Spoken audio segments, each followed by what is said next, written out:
Brought to you by American Pistachios. Snack like a champion.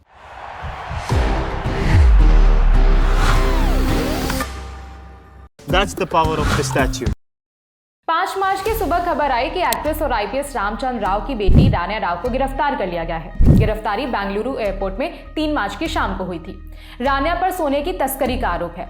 जांच शुरू हुई तो अब कई चीजें सामने आ रही हैं। रान्या कितने दिनों से ये काम कर रही थी, कैसे कर रही थी, भारत में किन अधिकारियों या फिर सुरक्षा कर्मियों का उन्हें साथ मिल रहा था, सोने की तस्करी में उन्हें कितना पैसा मिलता था, और सबसे जरूरी बात कि बेटी के पकड़े जाने पर आईपीएस पिता का क्या बयान आया। ये कुछ सवाल हैं जिनके जवाब इस वीडियो में जानेंगे। सबसे पहले समझते हैं कि एयरपोर्ट पर इतने राउंड सिक्योरिटी चेक के बाद भी रान्या बच कैसे जाती थी। इंडिया टुडे से जुड़े सगाई राज की रिपोर्ट के मुताबिक रान्या अपने शरीर में सोना टेप कर लेती थी। वो अपनी कमर और थाइस पर सोना लगाती थी। स्कैन करने पर भी शक ना हो इसलिए मॉडिफाइड जैकेट और बेल्ट पहनती थी।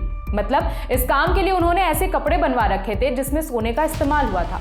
सूत्र के मुताबिक डायरेक्टरेट ऑफ रेवेन्यू इंटेलिजेंस माने कि डीआरआई को रान्या पर पहला शक उनके कपड़ों की वजह से ही हुआ। डीआरआई प्रोटोकॉल के हिसाब से अगर कोई व्यक्ति बार बार एक ही जगह की यात्रा कर रहा है तो उसे शक के घेरे में रखा जाता है। 1 साल में रान्या 30 बार दुबई गई थी और पिछले 15 दिनों में 4 बार।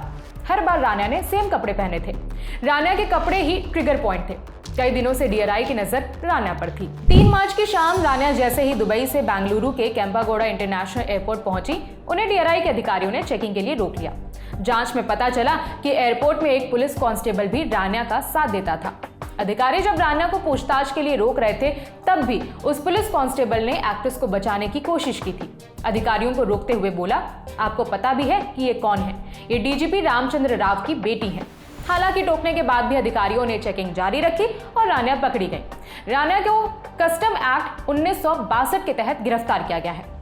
अब समझते हैं कि रान्या को इस काम के लिए कितने पैसे मिलते थे। सूत्रों ने बताया कि 1 किलो सोने की तस्करी के लिए रान्या को 1 लाख रुपए मिलते थे। अपनी दुबई की एक यात्रा में रान्या कम से कम 12 से 13 लाख रुपए कमाती थी। रान्या के आलीशान घर से भी अधिकारियों को कई करोड़ सोने के गहने और कैश मिले हैं। उनकी शादी भी 4 महीने पहले ही हुई थी। रान्या ने आर्किटेक्ट जतिन हुक्केरी से ताज होटल में शादी की थी। अधिकारी अब इस एंगल से भी जांच कर रहे हैं कि क्या रान्या को भारत में किसी राजनेता, बिजनेसमैन या फिर अधिकारी का भी साथ मिलता था। रान्या के पिता रामचंद्र राव भी डीजीपी हैं। वो रान्या के सौतेले पिता हैं और कर्नाटक राज्य पुलिस आवास निगम में कार्यरत हैं। रान्या की गिरफ्तारी पर उन्होंने कहा, इस घटना से मैं स्तब्ध हूं। मुझे इसकी कोई जानकारी नहीं थी। किसी भी पिता की तरह मैं भी स्तब्ध था। वो हमारे साथ नहीं रहती, वो अपने पति के साथ अलग रहती है। वैसे भी कानून अपना काम करेगा। मेरे करियर पर कोई काला दाग नहीं है।